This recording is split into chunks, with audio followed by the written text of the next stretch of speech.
Hola la communauté, comment allez-vous? Aujourd'hui, on va parler d'un sujet qui, je pense, va parler à pas mal de cerveaux fatigués parmi nous. Oui, je m'inclus dedans parce que je suis en plein dedans en ce moment justement. Ce sujet, c'est la fatigue décisionnelle.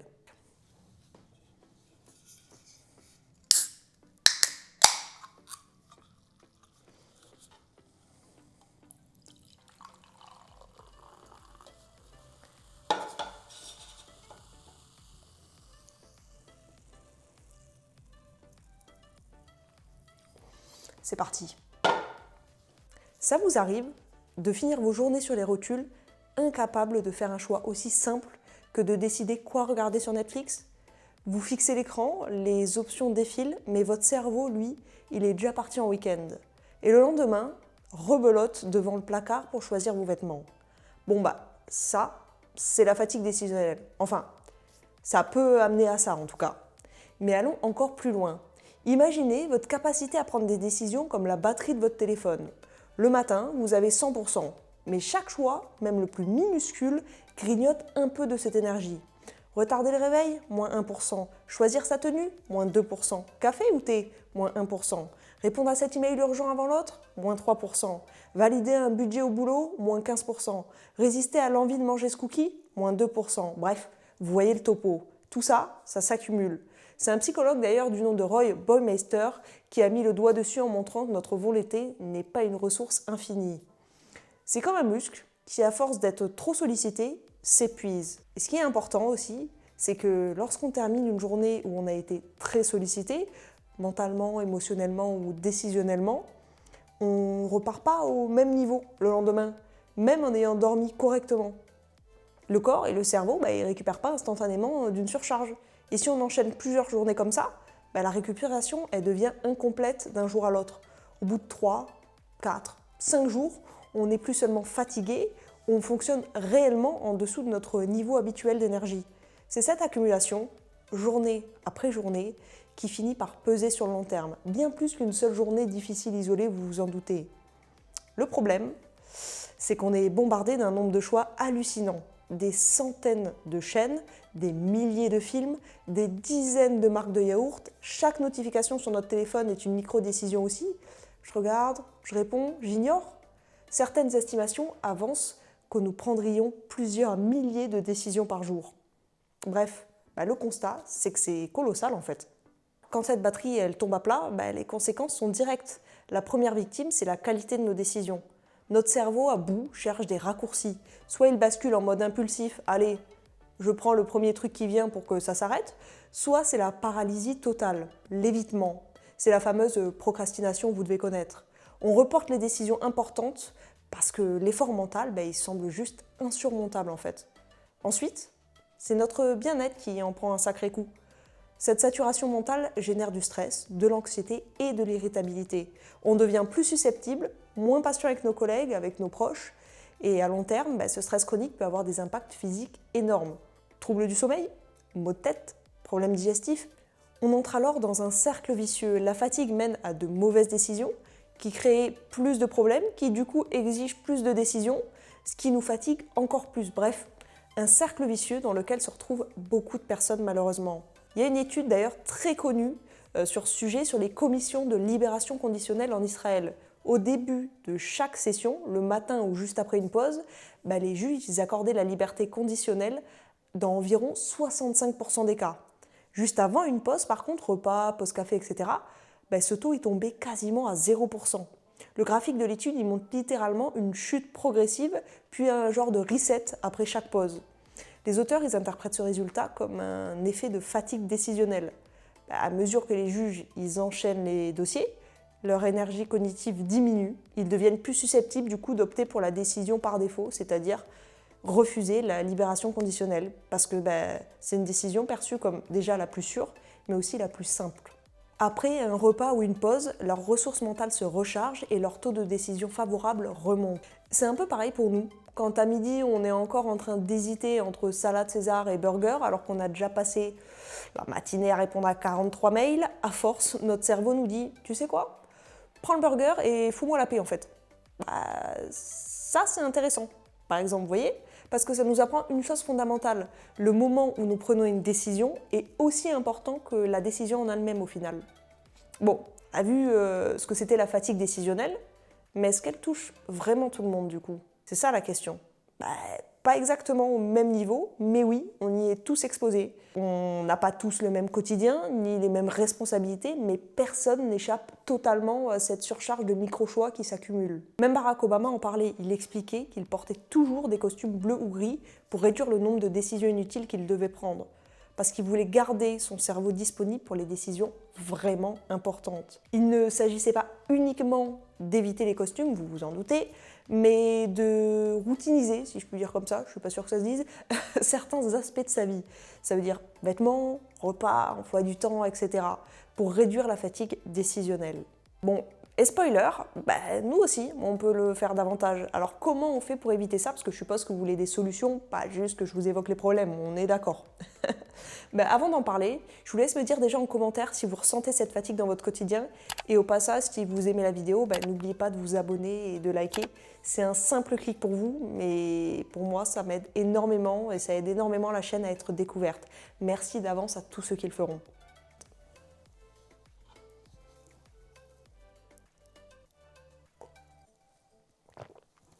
Bon, reprenons. La bonne nouvelle, c'est que comme je vous l'ai dit, il y a des solutions et ce n'est pas une fatalité. Nous ne sommes pas condamnés à finir chaque journée en état de mort cérébrale devant notre frigo, je vous rassure. On va donc voir ensemble 5 déclencheurs de cette fatigue et pour chacun, je vous donnerai une solution. Et la première clé est sans doute la plus importante car elle va à l'encontre de tout ce que notre culture moderne nous hurle de faire. Clé numéro 1 du coup, simplifier et automatiser. Le premier déclencheur, le plus énorme, c'est la simple surcharge de micro-décisions. Pensez à votre matinée type. L'alarme sonne, décision numéro 1, se lever ou décaler le réveil. Puis quelle tenue, quoi manger, quel chemin prendre pour éviter les bouchons. Avant même d'être arrivé au bureau, vous êtes déjà épuisé à hauteur de 10% sur des choix à faible valeur ajoutée. Le principe, il est donc simple. Chaque décision que vous pouvez éliminer de votre journée, c'est une victoire en fait. Alors comment on applique ça concrètement? L'âme absolue, c'est la routine. Les routines sont nos meilleurs alliés car une fois qu'une action devient un automatisme, elle ne demande plus de décision consciente. Notre cerveau passe en pilote automatique et ça préserve nos ressources d'une certaine manière. Commençons par nos matinées. Créons-nous une routine fixe et non négociable. Levons-nous à la même heure, faisons 3 ou 4 choses dans le même ordre. Par exemple, un verre d'eau, 10 minutes d'étirement, douche et le même petit déjeuner chaque jour de la semaine. Ça peut sembler ennuyeux, mais cet ennui, c'est le prix de notre libération mentale d'une certaine manière. Faisons pareil avec nos vêtements. Pas la peine de virer au look col roulé noir, mais créons-nous une sorte d'uniforme de travail. Choisissons 2-3 bas qui vont avec 4-5 hauts et en une semaine, on pioche uniquement là-dedans. La décision, elle est prise une bonne fois pour toutes le dimanche soir, pas dans le brouillard tous les matins. Ensuite, attaquons-nous à la nourriture. Oh oui, ça il faut s'y attaquer. La question « on mange quoi ce soir ?» posée à 19h après une journée de dingue est une recette pour le désastre, vous devez connaître. C'est là qu'on craque pour les choix faciles et pas toujours sains. La solution, le meal planning. En gros, prendre une heure le dimanche pour décider de nos dîners, de tous les dîners de la semaine d'ailleurs, et faire les courses en conséquence. Encore mieux, faire même du meal prep, pré-cuisiner certains éléments. Et le soir, il n'y a plus qu'à assembler. Plutôt pratique. Enfin, jetons un œil à notre espace de travail. Si c'est le chaos, on est forcé de décider en permanence où poser notre tasse, où trouver notre dossier. Bref, rangeons un système de classement clair, des modèles de réponse pour les emails courants. Tout ça, malgré tout, c'est de l'énergie à économiser. L'objectif n'est donc pas de rendre notre vie chiante à mourir, même si je vous l'accorde que ça a l'air dit comme ça, mais c'est plutôt de libérer notre esprit des milliers de petites décisions sans importance. C'est du minimalisme décisionnel en gros. Et attention, l'idée, c'est pas de devenir extrémiste. Le minimalisme décisionnel, ça ne veut pas dire appliquer toutes les clés à 100% ou se priver de spontanéité. L'objectif, c'est plutôt de piocher dans ce qui nous parle, là où on sent qu'il y a un poids inutile dans notre quotidien. Nous n'avons pas besoin de tout changer, parfois réduire seulement quelques décisions suffit.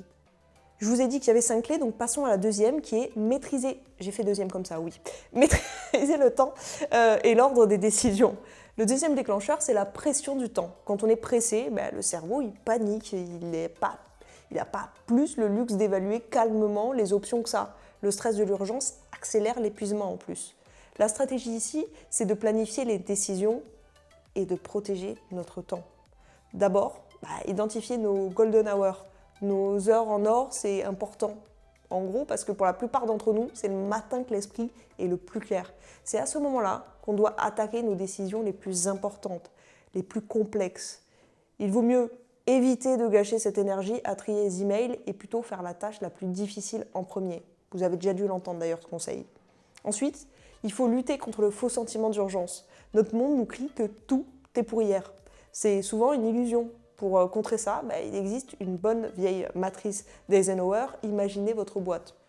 Première, urgent et important, à faire tout de suite. Deuxième, important mais pas urgent, à planifier du coup. Troisième, urgent mais pas important, à déléguer si possible. Quatrième, ni urgent ni important, à éliminer. Pour les petites décisions du quotidien, il y a aussi la règle des 2 minutes de David Allen. Si ça prend moins de 2 minutes à décider et à faire, faisons-le immédiatement en fait. Ça évite que ces petites tâches s'accumulent et que ça devienne un long pavé. Troisième clé, déléguer. Le troisième déclencheur, c'est souvent lié à l'ego, l'incapacité à déléguer. On se dit tous, si je veux que ce soit bien fait, je dois le faire moi-même. C'est un aller simple pour l'épuisement malgré tout. Déléguer, c'est pas un aveu de faiblesse, c'est une stratégie de gestion d'énergie. Alors, on délègue comment? Parce qu'il y a une manière de déléguer. Il faudrait noter toutes les décisions qu'on prend. À la fin, pour chacune, demandez-vous, étais-je vraiment la seule personne à pouvoir prendre cette décision? Vous serez surpris que pour beaucoup, ce n'est pas le cas. Ensuite, combattez la peur de perdre le contrôle. La clé, c'est de déléguer le quoi et le pourquoi, mais de laisser le comment. Donnez des directives claires, le résultat attendu et faites confiance. Acceptez que ce ne sera peut-être pas fait exactement comme vous, et c'est sûr même, si le résultat est à 80% de votre standard de perfection, c'est une immense victoire pour votre charge mentale déjà. La perfection, c'est l'ennemi de la délégation, on le sait. Commencez petit. Si l'idée de déléguer vous terrifie, confiez des décisions à faible enjeu. Demandez à un collègue d'organiser la prochaine réunion, par exemple. Cette clé, vous vous en doutez, fonctionne pour le travail, mais aussi pour certaines tâches du quotidien. Le ménage, la cuisine, etc. Si vous avez les moyens et vous ressentez le besoin, alors go en fait. Clé numéro 4, combattre le perfectionnisme et la peur de l'erreur. Et oui, vous avez déjà dû le voir celui-là. C'est quatrième déclencheur, en fait, il est interne. C'est un poison qu'on s'administre soi-même, le perfectionnisme. Pour un perfectionniste, choisir une police de caractère devient une épreuve mentale. On pèse le pour, le contre à l'infini, on cherche la solution parfaite qui n'existe pas et on finit sur les rotules forcément. Cette peur de l'erreur, ça crée une charge mentale énorme. Il faut donc changer radicalement notre relation à la décision. Premièrement, adopter le principe du « assez bien ». La plupart des choix du quotidien ont des conséquences minimes en réalité. Pour cela, l'objectif, c'est pas la perfection, c'est plutôt l'action en fait. Demandez-vous, est-ce que cette décision, elle est vraiment réversible? Si oui, prenez une décision assez bonne, rapidement, et passez à autre chose. Deuxièmement, utilisez la règle du 80-20, le principe de Pareto. Souvent, vous obtenez 80% des résultats avec 20% de l'effort. Le perfectionnisme s'acharne à dépenser 80% d'énergie en plus pour les 20% restants, ce qui n'est pas nécessaire et qui est un rendement assez désastreux si on y réfléchit. Troisièmement, changez votre vision de l'erreur. Une erreur, ce n'est pas une condamnation, c'est une information. Jeff Bezos, le fondateur d'Amazon, parle de décisions de type 2, celles qui sont réversibles comme passer une porte. Si ça ne vous plaît pas de l'autre côté, vous pouvez revenir en arrière. Il encourage ses équipes d'ailleurs à prendre des décisions vite du coup. Voyez vos choix comme des expériences. Si ça ne marche pas, vous avez appris quelque chose. Clé numéro 5, et oui la dernière, on y est déjà, les pauses et le repos. Le cinquième déclencheur et le dernier est tellement évident qu'on l'oublie. Le manque de repos. On pense qu'être productif, c'est avancer non-stop. Grosse erreur. Le cerveau, comme un muscle, a besoin de récupérer. Ignorer ce besoin, c'est le chemin le plus court vers l'épuisement. Le manque de sommeil en particulier, il est dévastateur. Un cerveau fatigué prend de mauvaises décisions. Et oui, la clé n'est pas de travailler plus longtemps, mais plus intelligemment du coup, en alternant concentration et récupération. Premièrement, on peut planifier nos pauses comme des réunions. Il ne faut pas attendre d'être épuisé. Utilisez des techniques comme la méthode Pomodoro par exemple qui fonctionne assez bien. 25 minutes de travail intense, 5 minutes de pause. Toutes les 4 sessions, une pause un peu plus longue de 15-20 minutes peut être vraiment utile. Ces pauses régulières permettent au cerveau de souffler. et ça lui fait du bien, ça je vous l'assure. Deuxièmement, la qualité de la pause est essentielle. Passer de notre tableur à Instagram, c'est pas vraiment une pause. Le cerveau continue de cogiter. Une vraie pause, c'est se déconnecter, se lever, s'étirer, regarder par la fenêtre, aller boire un verre d'eau, si possible sortir, prendre l'air, donner un vrai temps mort à notre cerveau et pas continuer à le stimuler. Troisièmement, faire du sommeil notre priorité absolue. Viser 7 à 8 heures par nuit, ce serait pas trop, je vous l'assure. On peut créer un rituel de fin de soirée, lire un livre, écouter de la musique calme et surtout, pas d'écran au maximum, au moins 1 heure avant de dormir si possible. Surtout, n'essayez pas de tout faire d'un coup, ce serait ironiquement une source de fatigue décisionnelle de plus. Choisissez une seule clé, celle qui vous parle le plus aujourd'hui, peut-être juste désactiver les notifs de votre téléphone, ou planifier vos repas de la semaine par exemple. Commencez petit.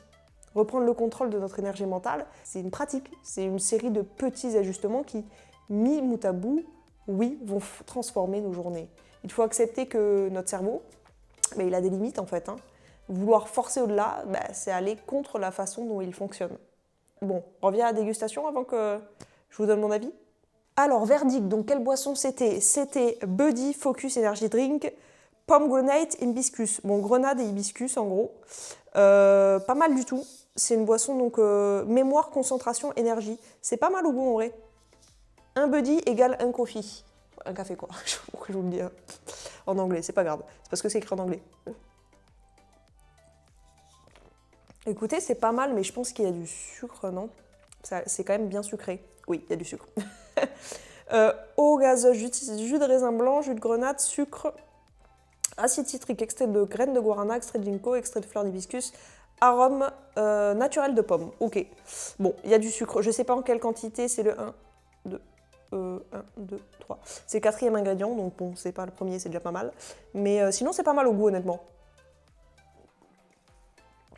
J'en rachèterai pas, disons-le, parce que j'achète pas de boisson. Là, c'est pour la découverte et parce que j'aime bien découvrir de nouvelles boissons, mais j'achète pas de boisson avec du sucre. Parce qu'au quotidien, j'essaie d'éviter tous les rajouts de sucre. Bref, conclusion, c'est pas mal du coup. Si on reste sur le goût, c'est pas mal. Grenade, je l'aurais pas deviné. Et hibiscus, je l'aurais pas deviné. C'est la conclusion. Donc, c'est pas mal. Je mettrai un 7. 7, ça me paraît correct. Bref, si je devais résumer donc la fatigue décisionnelle en une phrase, ce serait « Ton cerveau a un quota d'énergie, choisis bien comment tu le dépenses. » Donc non, cette sensation d'épuisement qui vous paralyse le soir n'est ni une fatalité, ni une faiblesse. C'est plutôt rassurant d'ailleurs. C'est juste votre cerveau qui vous envoie un signal de détresse pour vous dire qu'il sature. Et c'est normal, vu ce qu'on lui envoie dans la figure. Je vous avoue que ce script, ça m'a fait du bien d'ailleurs de l'écrire et d'avoir un petit rappel. Parce qu'en réalité, est-ce que moi j'applique ça parfaitement ? Il m'arrive encore d'hésiter 30 minutes sur est-ce que je reprends du fromage ou est-ce que je fais semblant d'avoir de la volonté? Vous voyez ce que je veux dire? J'attends aussi souvent le dernier moment pour prendre une pause, mais c'est en général beaucoup trop tard. C'est le moment où j'ai déjà saturé et je me sens pas bien. Donc croyez-moi, ça peut avoir une incidence plus importante que ce qu'on pourrait croire sur notre vie. Si vous avez mis en place des routines d'ailleurs ou des systèmes pour éviter ça, je suis très curieuse, je vous laisse me dire en commentaire. En attendant, je vous récupère pour vous dire au revoir, comme d'habitude. Et bien écoutez, on se fait le gros bisou et on se dit à dimanche prochain. Gros bisous.